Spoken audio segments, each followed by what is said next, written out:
سمجھتا ہوں کہ موجودہ جو صورتحال ہے وہ مرکز سے واضح کی جائے کہ جو قانونی طور پر، سیاسی طور پر یا معاشرتی طور پر آج کل ایک نئی بحث چھیڑ دی گئی ہے، تو اس حوالے سے اعوذ باللہ من الشیطان الرجیم، بسم اللہ الرحمن الرحیم۔ اللہ سبحانہ و تعالیٰ قرآن مجید میں ارشاد فرماتا ہے وَلَن تَرْضَ عَنْكَ الْيَهُودُ وَلَا النَّصَارَى حَتَّى تَتَّبِعَ مِلَّتَهُمْ قُلْ إِنَّ هُدَى اللَّهِ هُوَ الْهُدَى وَلَئِنِ اتَّبَعْتَ أَهْوَاءَهُمْ بَعْدَ الَّذِي مَا جَاءَكَ مِنَ الْعِلْمِ مَا لَكَ مِنَ اللَّهِ مِن وَلِيٍّ وَلَا نَصِيرٍ۔ صدق اللہ العظیم۔ اللہ فرماتا ہے یہ یہود اور نصارہ ہرگز تم سے راضی نہ ہوں گے، یعنی چین سے نہیں بیٹھیں گے یہاں تک کہ تم اپنی ثقافت، اپنا کلچر، اسلامی تشخص چھوڑ کر ان کے رنگ میں نہ رنگ جاؤ۔ پھر فرمایا اے حبیب صلی اللہ علیہ وسلم، ہدایت تو وہی ہے جو اللہ کی طرف سے آئی، اگر اس ہدایت کے علاوہ ان کی ہوا، ان کی خواہش پر کوئی چلا اور ان کے راستہ اپنایا گیا تو اللہ کی طرف سے کوئی مددگار نہیں پایا جائے گا، یعنی اللہ سبحانہ و تعالیٰ مدد نہیں فرمائے گا۔ پھر یہ واضح طور پر امت مسلمہ کو، مسلمانوں کو فرمایا گیا ہے، اس میں خواہ پاکستان ہو، خواہ وہ انڈیا کے مسلمان ہوں، افغانستان کے مسلمان ہوں، ترکی کے ہوں یا سعودی عرب کے ہوں یا شام کے ہوں، جو کوئی بھی قرآن و سنت اللہ رسول کے راستے سے ہٹ کر چلے گا، اللہ سبحانہ و تعالیٰ کو پھر تائید میں نہیں پائے گا، رب تعالیٰ اپنا فیصلہ نافذ فرمائے گا۔ پھر اللہ سبحانہ و تعالیٰ جب فیصلہ نافذ فرماتا ہے تو پھر وہ نافذ ہو کر رہتا ہے۔ ابھی موجودہ صورتحال میں ٹرانسجینڈر ایکٹ، جس کو منظور کر کے نافذ العمل بھی کر دیا گیا ہے، پاکستان میں نافذ بھی کر دیا گیا ہے۔ یہاں پاکستانی عوام اپنے پیٹرول کے پرائسز میں، اپنی مہنگائی میں کہ آٹا اتنا مہنگا، چاول اتنا مہنگا، ڈبل جاب کر رہے ہیں پھر بھی پورا نہیں ہو پا رہا، مہنگائی تلے، بے روزگاری تلے ان کو روندا گیا ہے، حالات کچھ ایسے ہو گئے ہیں۔ پھر اس کے علاوہ سیلاب کی تباہ کاریاں الگ ہیں، خواہ حکومتی جو بھی اقدامات ہیں اس کے باوجود عوام تو سفر کر رہی ہے، عوام تو پریشانی میں مبتلا ہے۔ بالا پیچھے یہ ایکٹ منظور بھی ہوا اور نافذ العمل بھی ہو گیا۔ عالم حیرت تو یہ ہے کہ ارباب اختیار کے ساتھ وہ جو نمائندگان سینٹ میں اور پارلیمنٹ میں بیٹھے ہیں، ان کی گھاس کی عقل چرنے گئی تھی کہ وہ نمائندے بن کے بیٹھے ہیں، انہوں نے منظور کیسے کر لیا، اور یہ منظور ہونے کے بعد نافذ العمل بھی ہو چکا ہے۔ تھوڑا اس کا جائزہ لیتے ہیں آج، تاکہ فقراء آگے جا کے ہم نے کیا کرنا ہے، کس صورت میں، کیونکہ کچھ تنظیمیں لازمات پھر باہر بھی نکلیں گی اور اسلامی تعلیمات سے چونکہ تصادم ہو رہا ہے تو پھر اس پر ہماری پالیسی کیا ہونی چاہیے، تھوڑا سا اس حوالے سے ایک ابتدائی صورت میں معلومات دینا ضروری ہے۔ سب سے پہلے یہ بات رکھیں کہ عالمی شیطانی تنظیم ہے جس کا نام ہے LGBT۔ LGBT کیا ہے؟ لیسبین، گے اور بائیو سیکسول اینڈ ٹرانسجینڈر، ان تینوں کو ملا کے یہ LGBT بنا ہے۔ لیسبین یعنی کہ عورت سے دلچسپی رکھتی ہے، یہ مرد سے دلچسپی رکھتا ہے۔ بائیو سیکسول جو دونوں سے دلچسپی رکھتا ہے۔ ٹرانسجینڈر جو ان سب میں سے نہیں، ہجڑا نہیں ہے، یہ ٹرانسجینڈر ہجڑا نہیں ہے، جو وہ لوگ تعریف کرتے ہیں، ڈیفینیشن کرتے ہیں، وہ اپنی فیلنگز کی بنیاد پر اپنے آپ کو جو چاہے ڈکلیئر کر دے۔ تو اس LGBT کا جو شیطانی ایجنڈا ہے وہ چلتا چلا آ رہا ہے، وہ پوری دنیا میں کوشش کرتے چلے آ رہے ہیں۔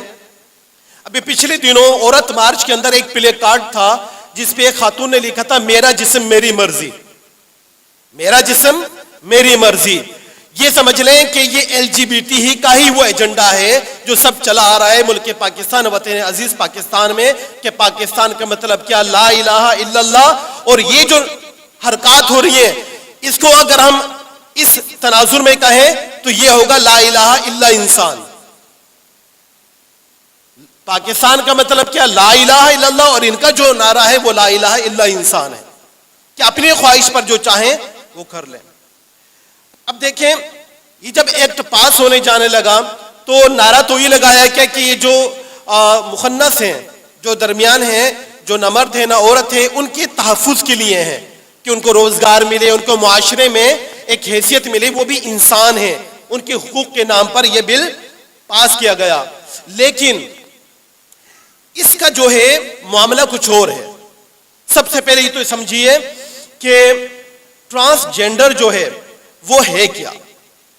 دیکھیں، نفسیات کے حوالے سے دیکھا جائے تو تمام یہ کہتے ہیں یہ ایک بیماری ہے جینڈر ڈسفوریا کے نام سے، اور سائیکولوجسٹ کہتے ہیں اس کا علاج ہے یہ جو جینڈر ڈسفوریا ہے، یعنی جنسی احساس کمتری، جنسی احساس ملامت، تو اس کے تناظر میں یہ لوگ آگے بڑھ کر اپنے آپ کو یعنی کہ چاہتے ہیں کہ میں مرد بن جاؤں، مرد چاہتے ہیں، عورت چاہتی ہے میں مرد، کاش میں مرد ہوتی، اور اس کے لیے وہ کوشش کرے، اور مرد یہ فیلنگ کرے کہ کاش میں عورت ہوتا ہوں، پھر اس کے لیے وہ کوشش کرے۔ یہ ایک بیماری ہے اور اس کو جینڈر ڈسفوریا کہا جاتا ہے۔ اب یہ قابل علاج بھی ہے، اس کے علاج بھی ہوتا ہے، روحانی بھی ہے الحمدللہ، اور اسلام میں بھی ہے، کچھ حدود و قوانین بھی موجود ہیں۔ اب دیکھیں یہ جو بیماری ہے یہ کس حد تک مغربی ممالک میں پھیلی ہوئی ہے۔ یونیورسٹی آف کیلیفورنیا جو لاس اینجلس کے ولیمز انسٹیٹیوٹ کی رپورٹ ہے، اس کے مطابق 7 لاکھ امریکی یہ سمجھتے تھے کہ ان کی جنس وہ نہیں جو پیدائش کے وقت ہونی چاہیے تھی، وہ تبدیل کروانا چاہتے ہیں۔ یعنی کہ ان کی فیلنگز یہ ہیں کہ بڑے ہو کر ان کو محسوس ہوا کہ نہیں، وہ عورتیں چاہتی ہیں کہ وہ مرد ہوتے کاش، تو اب وہ یہ سمجھتے ہیں کہ میری فیلنگز بتا رہی ہے کہ مجھے بائی برتھ مرد ہی ہونا چاہیے تھا، اب چونکہ میں مرد نہیں ہوں لہٰذا میں آپریشن کے ذریعے میں مرد بن جاؤں، یا قانون مجھے جو ہے مرد تسلیم کرے میری ڈیمانڈ کے اوپر۔ پھر اسی ادارے کی جو 2015 کی رپورٹ ہے وہ یہ کہتے ہیں ان کی تعداد 7 لاکھ سے بھی تجاوز کر گئی ہے۔ اب دیکھیں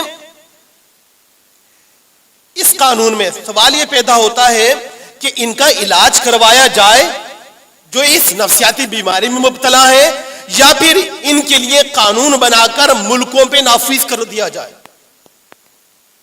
اور نافذ کروانے والے، بل پیش کرنے والے، پھر ان کو کس تناظر میں دیکھا جائے گا کہ ان کی اپنی ذہنی کیفیت کیا ہے، کہ جنہوں نے یہ بل پیش کیا کہ وہ جو بیمار تھے ان کے لیے قانون بنا کے پوری قوم کے اوپر مسلط کیا جا رہا ہے، ملکوں میں نافذ کیا جا رہا ہے، چونکہ صہیونیت اور شیطانی اور دجالی ایجنڈا ہے LGBT کا، تو لہٰذا اس کو پرزور طریقے سے ہر لحاظ سے وہ لے کر چلتے ہیں۔ پاکستان میں یہ قانون بل کی صورت میں 7 مارچ 2018 کو سینٹ میں پیش کیا گیا اور منظور کروایا گیا۔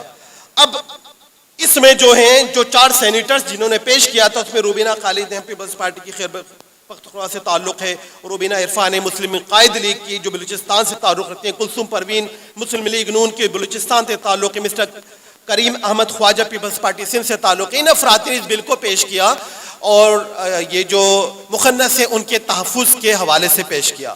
لیکن مسئلہ یہ ہے، اچھا پچھلی دور حکومت میں شری مزاری صاحبہ نے اس کی بڑی کوشش کی اور اس کو باقاعدہ نافذ عمل قرار دے کر اس کو عمل میں لے آئے۔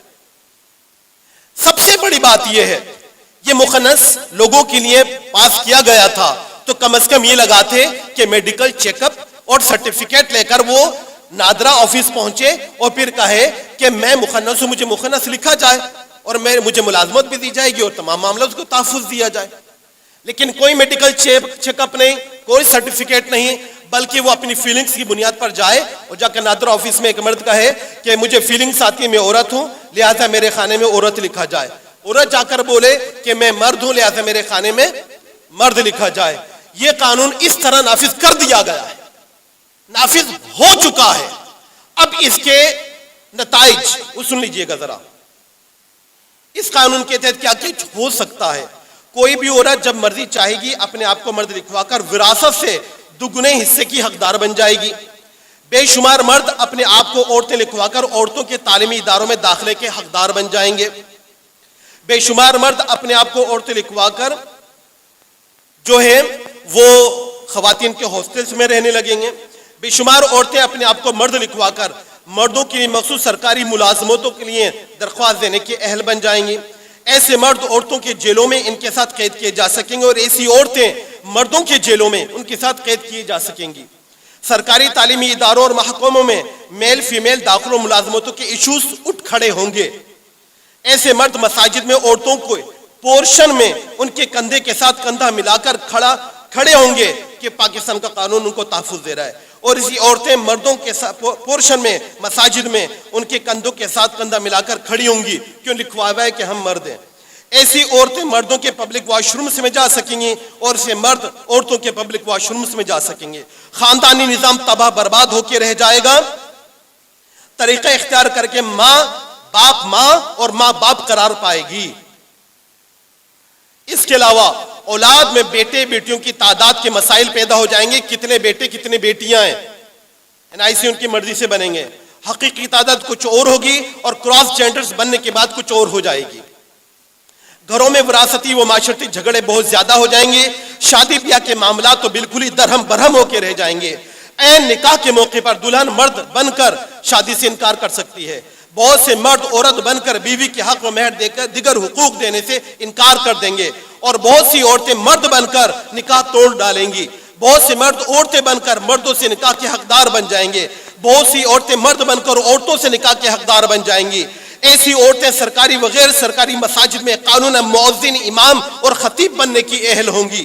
ایسے بہت سے مرد جو عورتیں بنے پھر رہے ہیں وہ سرکاری اداروں سے میٹرنیٹی لیو لینے کے مجاز ہوں گے. عدالتوں میں عورتیں مرد بن کر گواہی دینے پہنچ جائیں گی جو اسلام کا قانون ہے اس سے متصادم. اور مرد عورتیں بن کر گواہی دینے پہنچ جائیں گے. عورتیں مرد بن کر وہ آستانے بھی کھول دیں گے. نام نہاد جو آج کل ایک چلا آ رہا ہے سلسلہ. اور پھر اس کے بعد عورتیں مرید بھی بنانا شروع کر دیں گی خانقاہیں کھول کر. ایسے بہت سے مرد زنانی وضع قطع اختیار کر کے عورتوں میں جا گھسیں گے اور عورتیں مردوں کی وضع قطع اختیار کر کے ان میں جا گھسیں گے. کراس جینڈر میں شامل ہونے کی خواہش رکھنے والے مرد اور عورتیں ڈاکٹروں کے سامنے اپنے پوشیدہ اعضاء کھولیں گے اور ان کی سرجری کروائیں گے. مرد عورتوں کی مشابہت وضع قطع اختیار کریں گے اور عورتیں مردوں کی مشابہت وضع قطع اختیار کریں گے. بے پردگی اور بے حیائی کو فروغ ملے گا اور وہ بالآخر اللہ سبحانہ و تعالیٰ کا خدا نخواستہ فیصلہ جو خدا نخواستہ قوم لوط علیہ السلام پر نازل ہو. یا آقا کریم صلی اللہ علیہ وسلم نے فرمایا مرد و عورت باہم سڑک کے کنارے زنا کریں گے. وہ ہم اس طرف جا رہے ہیں الیاذ باللہ. یہ وہ ڈرا بیکس ہیں چند ایک جو سامنے آئیں گے اس قانون کے تناظر میں جس پر پچھلے دنوں شیر مظاہرے صاحب کہہ رہی تھی بڑی مشکل سے پاس کروایا گیا ہے. اور یہ تو حقوق کے لیے ہیں لیکن حقوق کے لیے ہیں تو اس میں باقاعدہ اس کے سقم موجود ہیں. ان کو دور کیا جائے اور اس کے بعد اس کو نافذ کیا جائے. دیکھیں جب یہ قانون پاکستان کی پارلیمنٹ میں پاس ہو کر نافذ العمل ہو چکا تو لندن کے معروف اخبار ٹیلی گراف اس بل کے لفظ ٹرانسجنڈر کا ترجمہ ہجڑا نہیں کیا. انہوں نے کیا کہا اس بل کے پاس پاکستان کے حوالے سے انہوں نے جملہ لکھا. ٹیلی گراف اخبار مشہور اخبار ہے. انہوں نے کہا اس سے قبل پاکستان میں ماورائے جنس ماورائے صنف دوسری شادی کرنا ممنوع تھا. یعنی اب مرد مرد سے شادی عورت سے شادی کر سکتا ہے. پہلے ممنوع تھا اس بل کے بعد پاس ہو گئے. یہ ان لوگوں نے کہا ہے. اب دیکھ لیں یہ تمام معاملات ہیں. اب اللہ سبحانہ و تعالی کیا فرماتا ہے. اسلام یہ تغییر خلق ہے. اللہ سبحانہ و تعالی قرآن پاک میں ارشاد فرماتا ہے سورہ روم میں فطرت اللہ التی فطر الناس علیہا لا تبدیل لخلق اللہ. اللہ سبحانہ و تعالی نے انسان کو فطرت پر پیدا فرمایا ہے اور اللہ کی دی فطرت میں تبدیلی نہیں ہے. اللہ کی لا تبدیل لکلمات اللہ. اللہ کی باتیں بدلتی نہیں. اللہ کا قانون نہیں بدلے. یہ فیصلہ اللہ سبحانہ و تعالیٰ کا ڈکلیئرڈ ہے قرآن پاک میں. تغییر فی خلق اللہ یہ حرام ہے قطعاً ممنوع ہے. دوسری جگہ سورہ نساء میں اللہ سبحانہ و تعالیٰ ارشاد فرماتا ہے ابلیس نے کہا تھا اللہ سبحانہ و تعالیٰ کو یہ چیلنج کیوں کیا. اس نے کہا وَلَآمُرَنَّهُمْ فَلْيُغِيرَنَّ خَلْقِ اللَّهِ وَمَنْ يَتَّخِذِ الشَّيْطَانَ وَلِيًّا مِّن دُونِ اللَّهِ فَقَدْ خَسِرَ خُسْرَانًا مُبِينًا. اللہ سبحانہ و تعالیٰ ارشاد فرماتا ہے ابلیس نے کہا اے رب میں دنیا میں جا کر ان سے تیری خلقت جو تیری تخلیق ہے اس میں تبدیلی کرواؤں گا.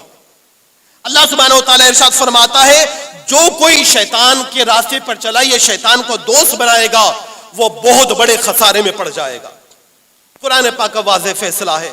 رسول پاک صلی اللہ علیہ وآلہ وسلم نے ارشاد فرمایا، بخاری شریف کی حدیث پاک ہے، آقا کریم صلی اللہ علیہ وسلم نے ارشاد فرمایا، لعنت فرمائی ان مردوں پر جو عورتوں کی مشابہت اختیار کریں، وضاقت اختیار کریں، اور ان عورتوں پر جو مردوں کی وضاقت اختیار کریں، بلکہ حدیث پاک میں فرمایا ان کو اپنے گھروں سے نکال دو.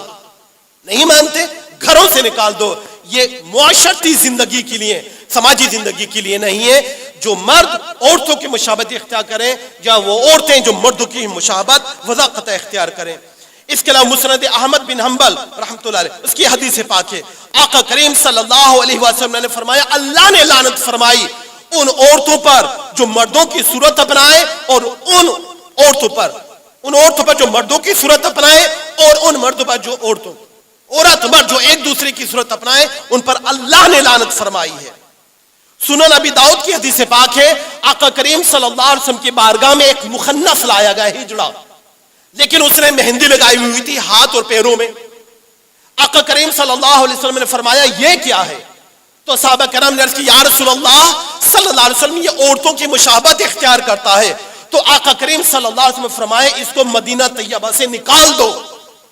صحابہ کرام نے عرض کی یا رسول اللہ اجازت دے قتل کر دیں. رسول پاک صلی اللہ علیہ وسلم فرمایا نہیں، مجھے کسی مسلمان کے قتل کرنے کا حکم نہیں دیا گیا. امت کا اجماع ہے، قرآن و حدیث کی تعلیمات واضح ہیں، تمام دارالعلوم تمام علماء اس پہ یکجا ہیں، متفق اتفاق ہے، یہ قطعاً حرام ہے. تو جب ایسی تمام صورتحال ہیں تو ایسی صورتحال میں اب جو علماء ہیں وہ اپنا رول پلے کریں. جو قانون کی سمجھ بوجھ رکھتے ہیں وہ قانون کا راستہ اختیار کریں. جو نمائندگان M N As M P S اور سینیٹرز کو ان سے رابطہ کر سکتے ہیں وہ ان سے رابطہ کریں، ان کو اصل صورتحال سے آگاہ کریں کہ یہ صورتحال ہے، آپ سے خطا ہوئی ہے، اس قانون کو رد کیا جائے، منسوخ کیا جائے، اس کے سقم دور کر کے پھر اس کو نافذ کیا جائے. علماء سے مشاورت کی جائے. اسلامی نظریاتی کونسل موجود ہے، ریپریزنٹیٹیوز بھی موجود ہیں، بڑے بڑے دارالعلوم ہیں، ان سے فتوے حاصل کیے جائیں، اس کے بعد ایسا کیا جائے. عوام الناس کیا کریں؟ ہم کیا کریں؟ ہم کیا سڑکوں پر نکل آئیں، اپنے ملک کی گاڑیاں جلائیں؟ ہم کیا کریں؟ تصادم کی کیفیت خدا نخواستہ اداروں سے کریں، مزید اپنے وطن کو، اپنے لوگوں کو، ایمبولینس جا رہی ہے، ہاسپٹل جا رہے ہیں، ہم روڈ بلاک کر دیں، کیا کریں؟ سب سے پہلی بات تو ہم شعور حاصل کریں، دین کا فہم حاصل کریں اور اس کو پھیلائیں کہ اسلامی تعلیمات ہیں کیا. لوگوں کو استنجا کرنا نہیں آتا، نماز کے فرائض نہیں پتا، صحیح سے کلمہ پڑھنا نہیں آتا. سب سے پہلے شعور اور آگاہی پھیلائیں. دعوت و تبلیغ کی ضرورت ہے. دوسرا اپنی نسلوں کی بقا کے لیے، اپنے گھر والوں کے لیے ہم ایسی محافل کو اختیار کریں کہ جہاں ایمان کا تحفظ ملتا ہے. ہم یہ کام کر سکتے ہیں اپنی سطحوں پر، اپنے محلوں میں، اپنے گھر میں، اپنے خاندان میں ہم یہ کام انجام دے سکتے ہیں. تو اس کام کو انجام دینے کی عوامی سطح پر ضرورت ہے. دیکھیں اللہ سبحانہ و تعالیٰ کیا ارشاد فرماتا ہے، یہ واضح طور پر ہے کہ اللہ فرماتا ہے ان اللہ لا یغیر ما بقوم حتی یغیروا ما بانفسہم. بے شک اللہ تعالیٰ اس قوم کی حالت اس وقت تک نہیں بدلتا جب تک کہ وہ قوم اس چیز کو نہ بدل لے جو اس کے اندر اس کے پاس ہے. وہ کیا ہے؟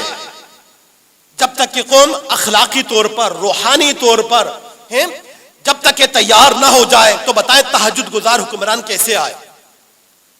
تو معلوم یہ چلا کہ اس چیز کی ضرورت ہے کہ ہم عوامی سطح پر دعوت و تبلیغ بھرپور انداز میں کریں، لوگوں کو آگاہی دیں، اپنے خاندان والوں، اپنے گھر والوں کو بچائیں، اور یہ جو محافل ہیں ان کو آباد کریں. اللہ سبحانہ و تعالی ہم سب کو اپنا اپنا رول پلے کرنے کی توفیق عطا فرمائے.